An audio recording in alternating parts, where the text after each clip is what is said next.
just left the highway and I'm driving to the Noravank Canyon.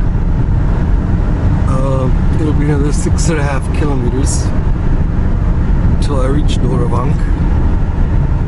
Look at this, isn't this just fantastic?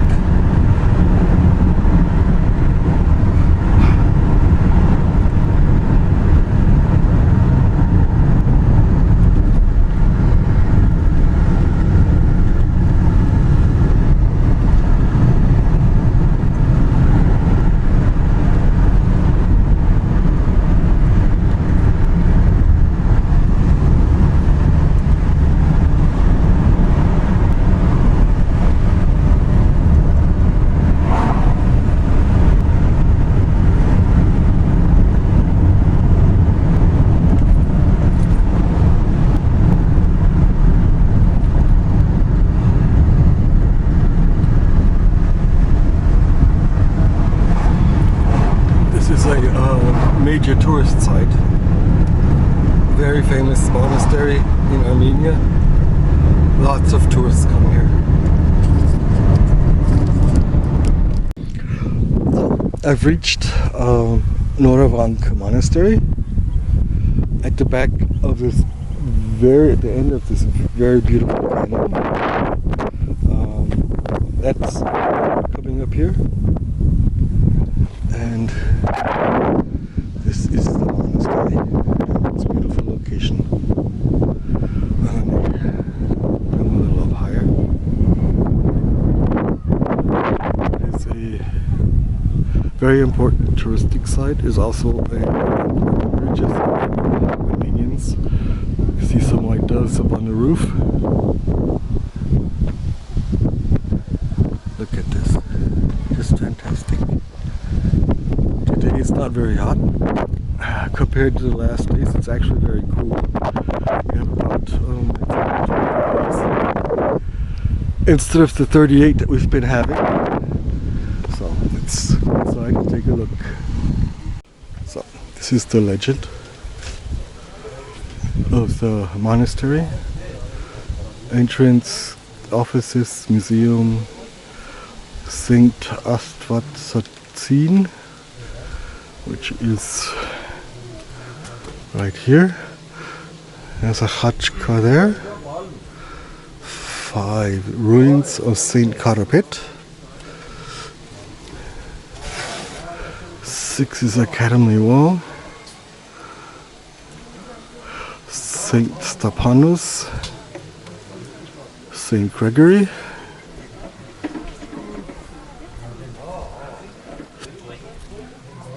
So let's go see.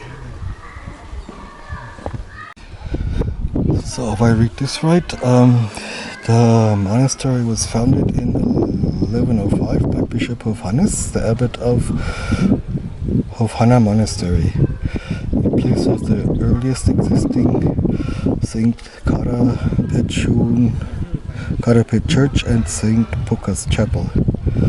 In the early 13th century, the Orbelian dynasty transformed Noravank into a religious and cultural center, commissioning a patrimonial sepulchre at the monastery.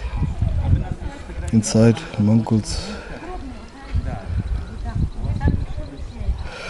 with prominent historical figures. The Mongols looted the monastery in 1238. It was also the seat of religious leader Siunuk Bishop Stepanus Orbelian, 1296 to 1303. An influential cultural and educational center where numerous manuscripts were copied and illustrated. So, this has always been a very important religious site. Look at this.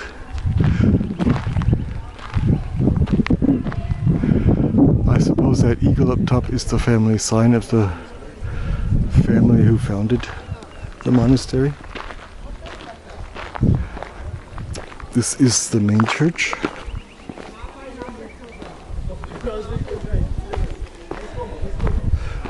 I get in the shade.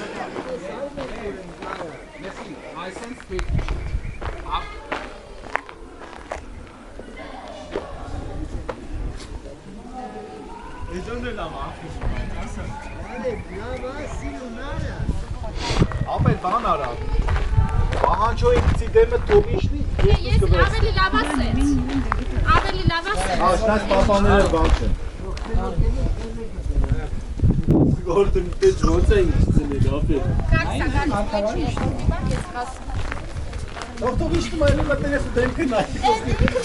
is what makes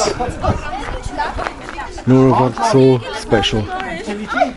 It is one of the few two-story churches, and the stairway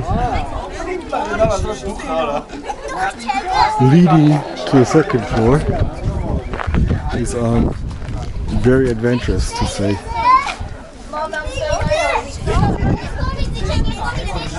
Oh, let's go inside.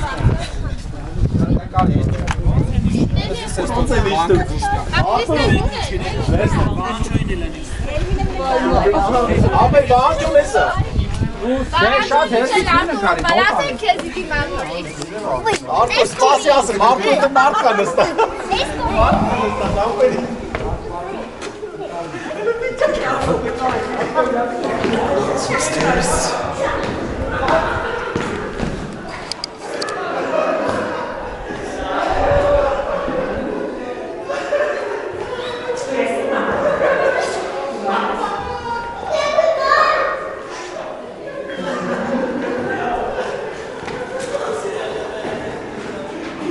Okay, the ground level isn't that spectacular, but you can still see the arches in the semblance of a crossform. That's why you must be careful when entering, because there are steps right there, and you barely see them because it's so dark. So, I will light a few candles.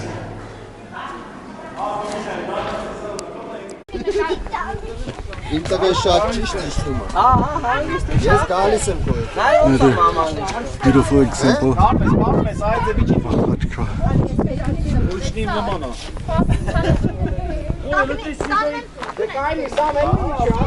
I'm debating if I will go up in those stairs to see the top level or not.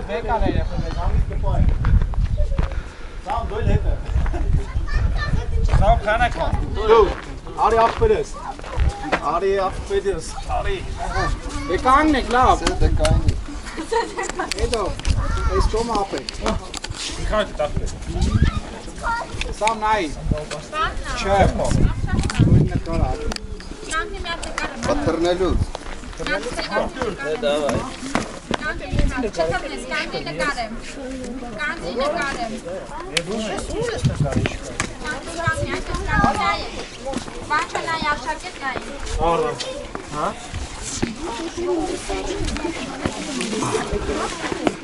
Okay, this is a little dangerous. Going up with the camera in my hand, but I thought I'd give you an impression what it's like.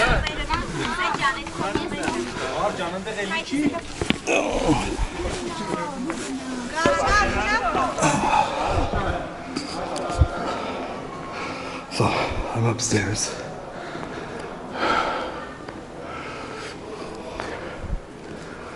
I just hope I can make it back down safely. This is the altar.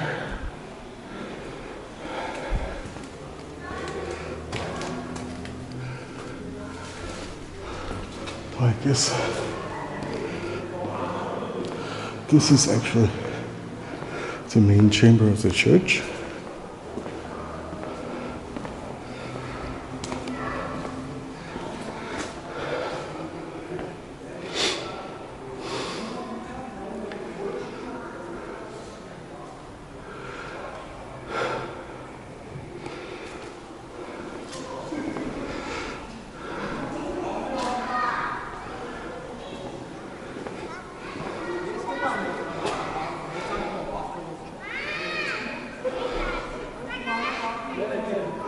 Okay, why did someone throw his cigarettes up there?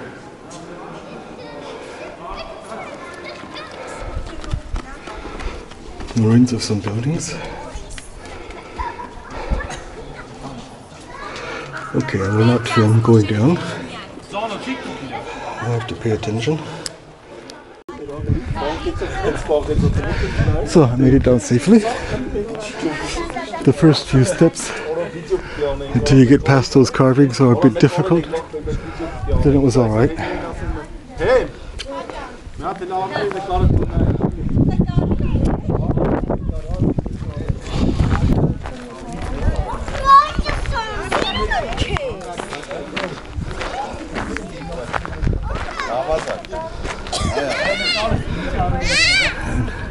I guess that was a well at one time. Wonder how far it goes down.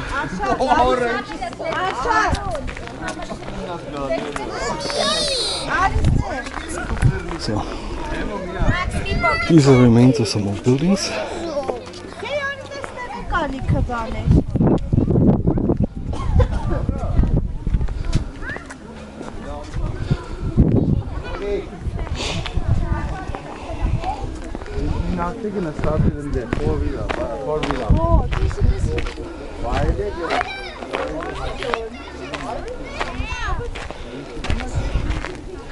That was a chamber of some kind.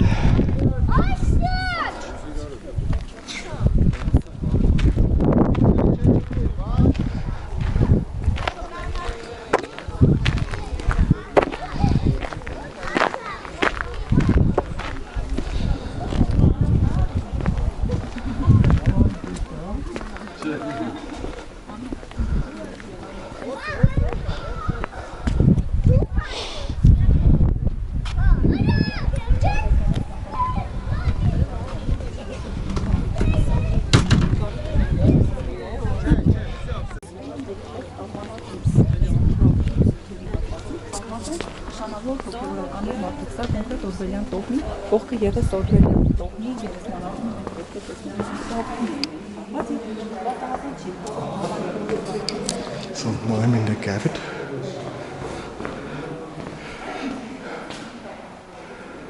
That was rebuilt a few times. One time after an earthquake destroyed it.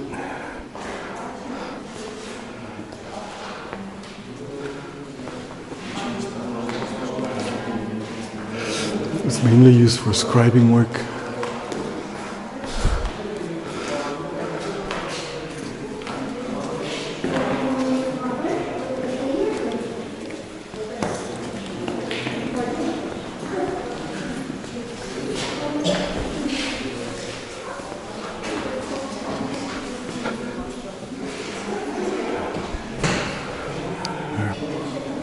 Some very nice hotchkiss here.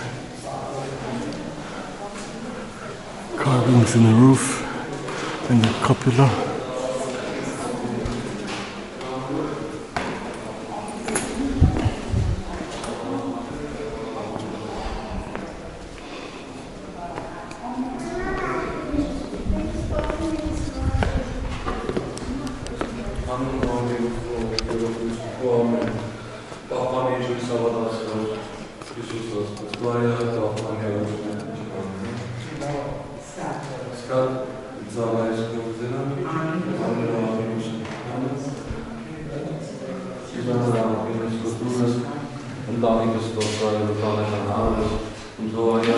I hope you can see the carvings in the wall, which you have in many churches here in Armenia.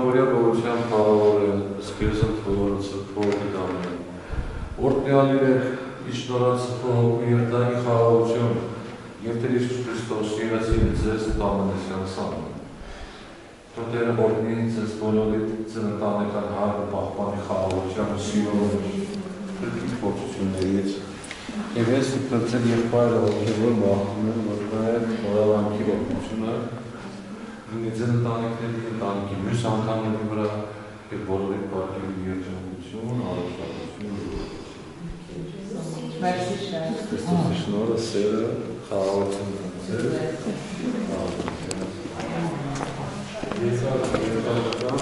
So, I don't know if that was a personal prayer or if they renewed their vows.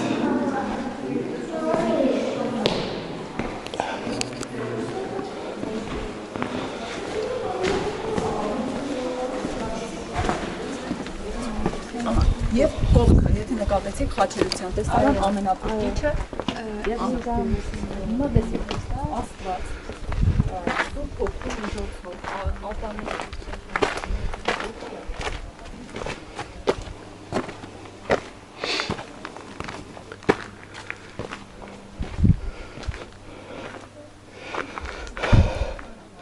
So this is the St. Grigor Mausoleum Chapel.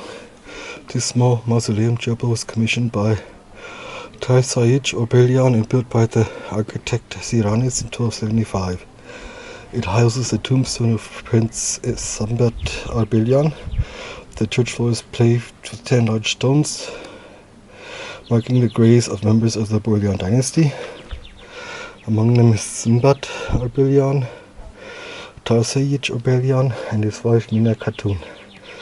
The chapel has a rectangular layout with a small semicircular altar in the east and a vaulted ceiling. The space was once decorated with frescoes. Traces which can still be seen in the ceiling. Some of the original paintings still survives, a testament to the durability of the paint and its source. The famous Armenian Vordan Karamir, which was used as dye, manuscript ink, miniature paint, and to create frescoes and wall paintings. That was created by Tasaich Orbelian, the middle brother. Sarkis Orbelian was the youngest. I showed you his gravestone, and he created this chapel, the family dome, in memory of his older brother. So I guess those are the gravestones of the family members. Has a very interesting trick. Now I will show you.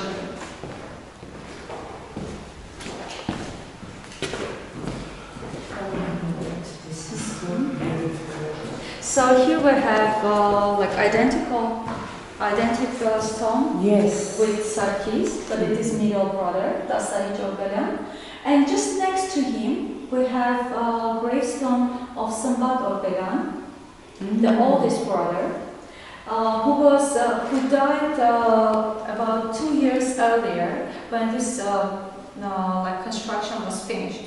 Oh, so right after after the construction. Yeah, he died earlier before the construction was finished. So what was interesting, when Tasaich Orbelian made an order to architect to build this, he asked him to make it in a way so the light from the window would fall on his gravestone on the day of his birthday. Oh. So that's why the window has. That was interesting. That guide kind of explained a little bit about the church, about the chapel, burial chapel, mausoleum. The window was placed in such a way that the light falls on the gravestone of Sambat Orbelian's gravestone on his birthday.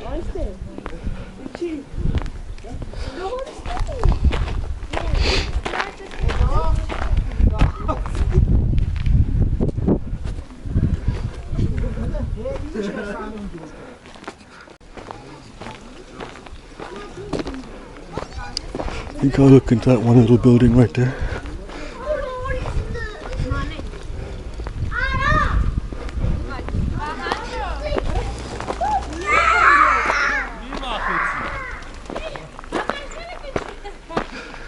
And there's many more hutch cars.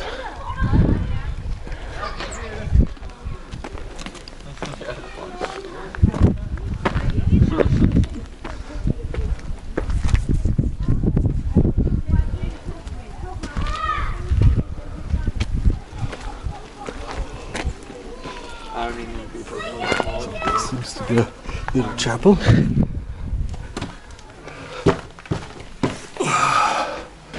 I actually thought it was a storage building because it does not resemble a chapel in any way.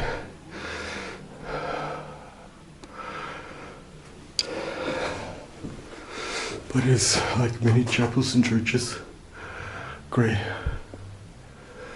or black from candle smoke and incense.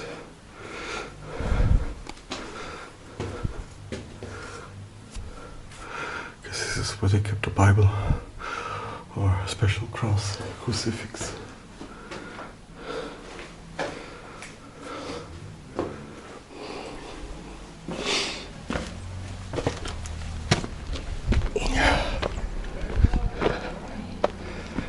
So,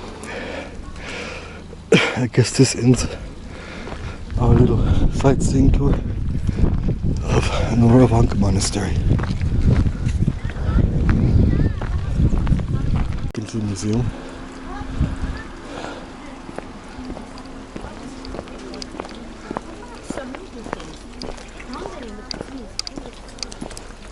What is this? Is the museum open? Museum is here. Oh, okay. But we have entrance fee, it's 500 rand for the entrance.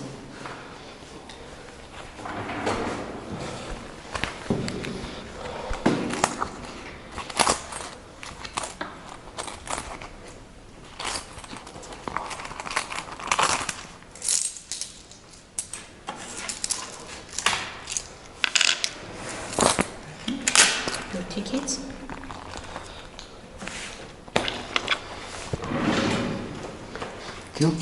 If you have any question, I can help you. Yes. Very kind.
Oh. That's what it looked like at one time.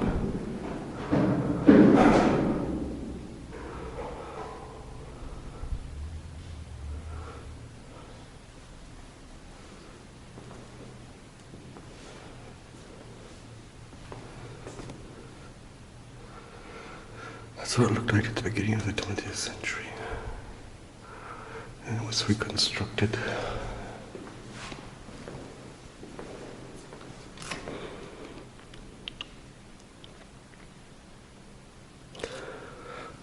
The first La Catholicos from 95 to 99.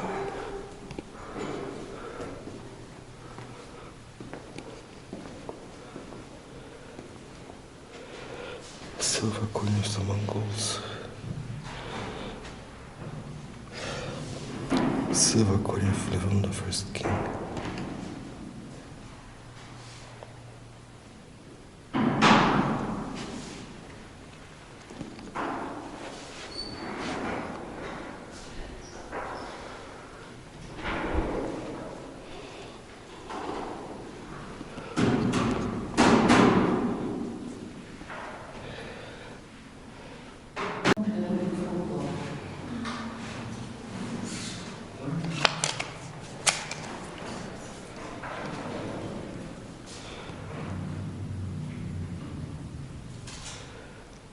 The oil of Waterfall Armenia, so it seems to work wonders.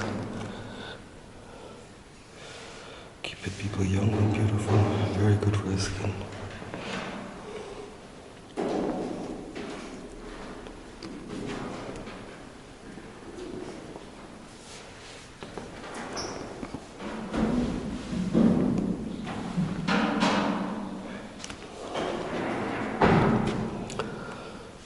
These are all old Bibles. It's seen at Matanadaran, the archives in Yerevan, where they have huge archives and museum of old books and scriptures and maps. And it's actually worth visiting.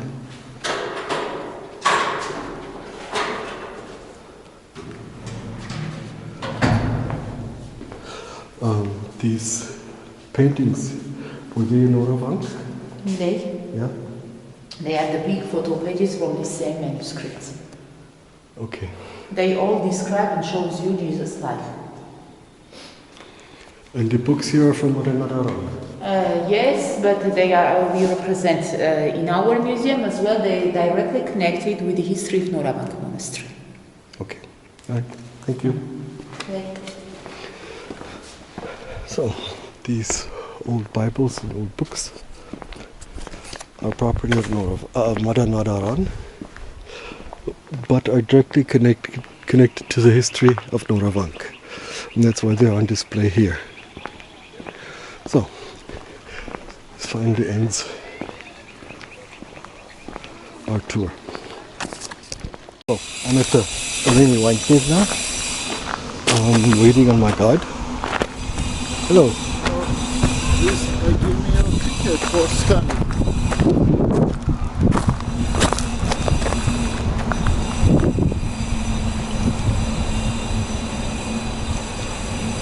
Thank you. Your guide in cave. Okay, thank you. So my guide appears to be in the cave.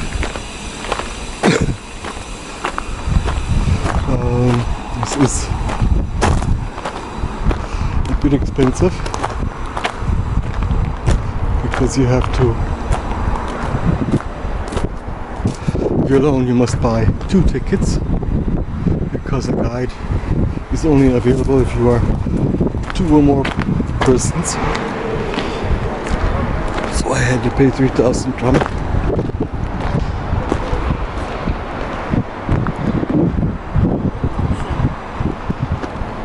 So I have to go up there to the cave.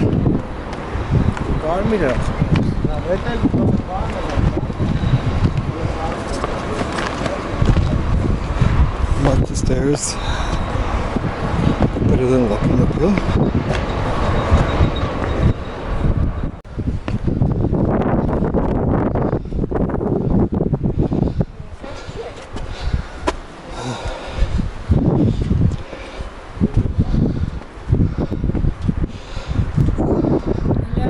Hello.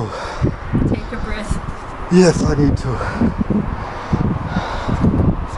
I hate climbing hills and going upstairs. You go up slowly, not to be tired. Otherwise, it is awful. I know. Yes, my heart. Can you imagine how many times we're going and coming and going up? Yeah. From 9 o'clock till 7 in the evening. Can I start? Yes, please. Yeah, but let me tell you 3 things that you are not allowed to do. I am sorry.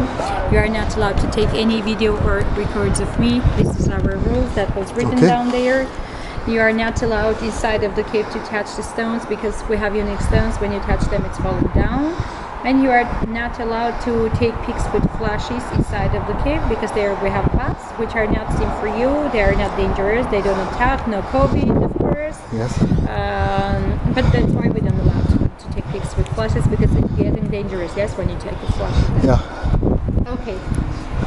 So you are now in Armenia cave or Bird's Cave. Armenia, that's the archaeological name, and why it is called birds, of course, because of the birds that we have here. Besides bats, we have also doves and swallows, and all these are swallows' nests you see. Can you see on the stone? Yes. These are all swallows' nests. So excavation started from 2007, directed by Goris, and archaeologists were from California's 3 universities, from Ireland, from Italy too, and they started to excavate meanwhile 6 trenches. Now 3 trenches stayed in this slope, but unfortunately you cannot understand anything about these areas because when archaeologists opened these layers, they saw that all the layers were washed, were mixed into other because of the rain, because of the stones that constantly fell down. Yeah. And we just dig back not to do more damage. But in a year, when we will start new excavation period here, we will reach into these areas again.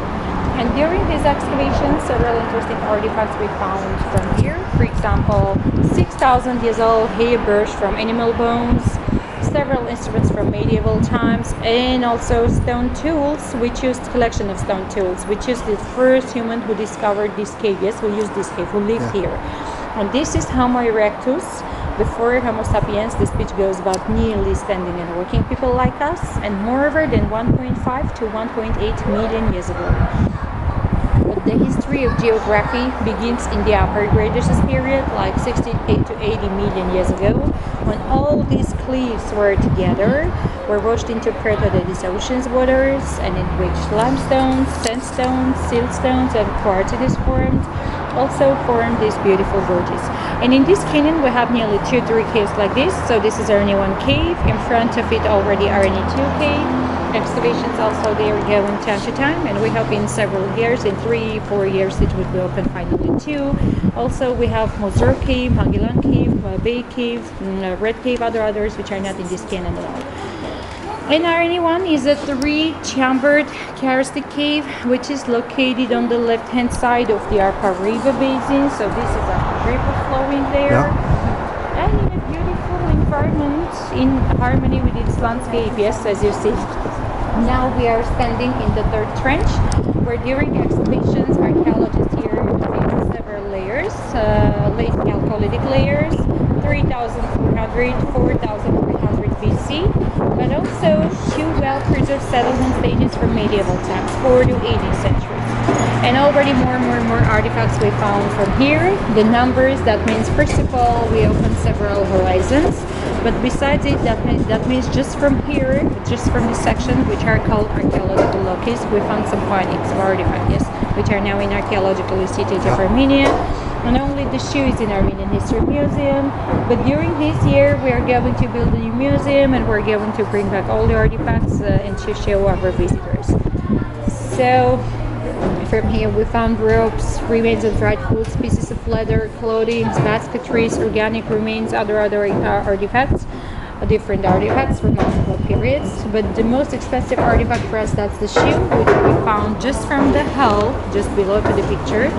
At first we thought it would be 100 or 150 year old because that was so well preserved, yes, due to this climate which was here, which is constant, which is continuing. And after sending it to Oxford University, and they were sent it to Dublin University, that was clear that the shoe is 3,500 BC, which means this is 5,500 years old. That's the oldest leather shoe in the world, which was made from the whole piece of leather. 37 sizes in European sizes. According to the shape of the leg, it is considered to be as a female shoe. And inside of it, you see they fill grass like a straw, or just to keep the shape of the shoe, or just to be dry. And for some purposes, probably for ritual purposes, they have preserved this shoe here. Yes, because in these periods, in prehistoric times, people may have conceived these areas as sacred spaces for spending their ritual ceremonies. Yes, but after that, till late medieval times, people used to live in the caves. People spent human and animal sacrifices also, which were very normal for these people for these times. The uppermost, that's the medieval layer, which is dating 7th to 9th century. But you see a tandoor with pipe, yes? Looks like Armenian tandoor where we're making bread, lavash, but that wasn't for baking bread at all, because there people melted copper, and again, different types of household kitchen tools, reds of copper we found. And we know in the year when we will start new excavations, we will go down from there, because there are still ancient layers to discover. Do you have questions? Nope. I saw that shoe in the Noravank museum. Yeah. It's very interesting. Yeah. From here we are going to go down.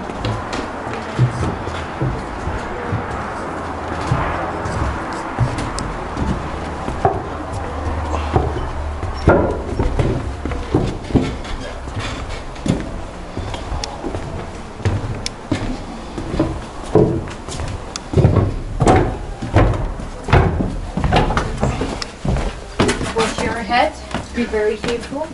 Yeah.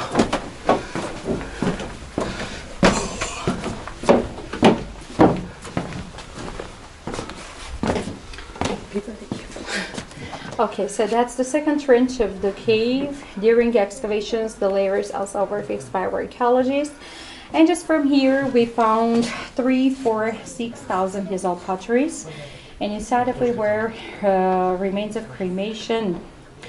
We are now talking about some worshippers. We're going to talk about mainly before accepting Christianity times, where all the ritual ceremonies were very normal, yes? And they, after the death, of course, there.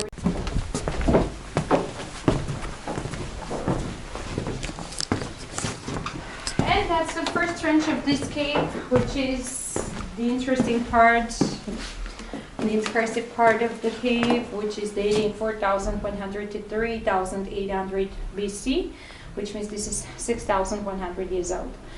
As you see here, we have different sizes of potteries, small ones, good ones, big ones, from non-big clay, big clays, yes. And traces of wine, I mean seeds of grapes, stems of grape, squeezed grapes, we just found from baked potteries. So, I've just finished my guided tour of the Armenia cave. It was very interesting. It was not only, as I thought, a winery. The oldest known one in the world was dating back to about 4,100 BC, which makes it over 6,000 years old. It's also used to make for metalworking, for copper. They have some copper ovens in there in the first layer near the entrance of the cave. It was used for burial rituals, where they buried one half of the person, which sounds a bit strange, but they only buried half the person in the cave. Actually, the ashes of that one person in the cave.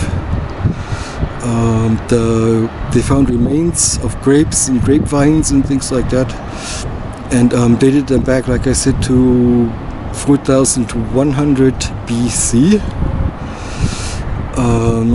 Wine was more of a ritual drink at that time. They suspect that some of the people buried there were sacrificial, that not all died of natural causes, but in the people that were sacrificed, they found no signs of very high adrenaline levels or stress hormones or anything. They seem to have gone voluntarily. So that ends my little Armenia cave tour. I was not allowed to film everything she said, my guide said, because the professor who's doing the excavation wants to present his results at some time, and then he wants to tell the complete story, so it wouldn't be good if it was online beforehand. So, every day I must walk the rest of the way. You can hear the river. It's the Waterfall River.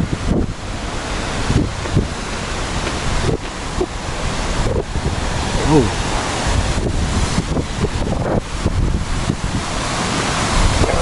Sure about something to eat. I think it's better to walk up there.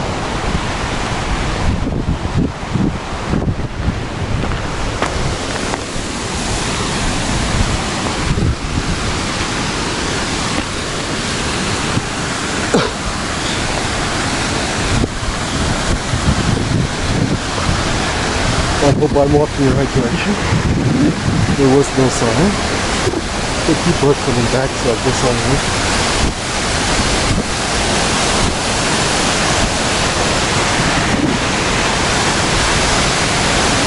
I've seen photos, so it looks very nice. It was quite cool here, probably because of the water. Wind.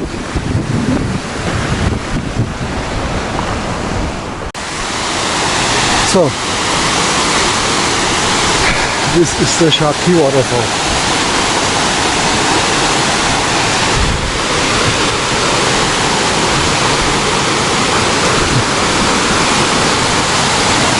It's 18 meters high.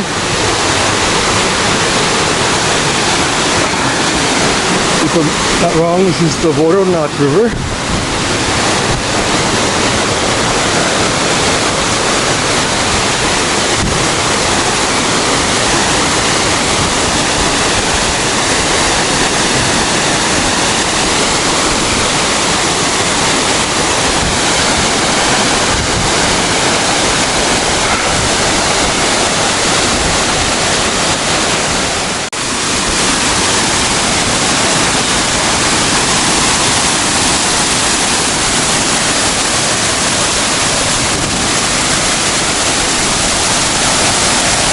If I'm not wrong, the waterfall freezes during the winter. There's just one big wall of ice. And I can imagine that when the snow melts in spring, in April or May, this whole area down here is full of water.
Doesn't that statue up there, or that rock formation, doesn't that resemble a man and his dog or his child?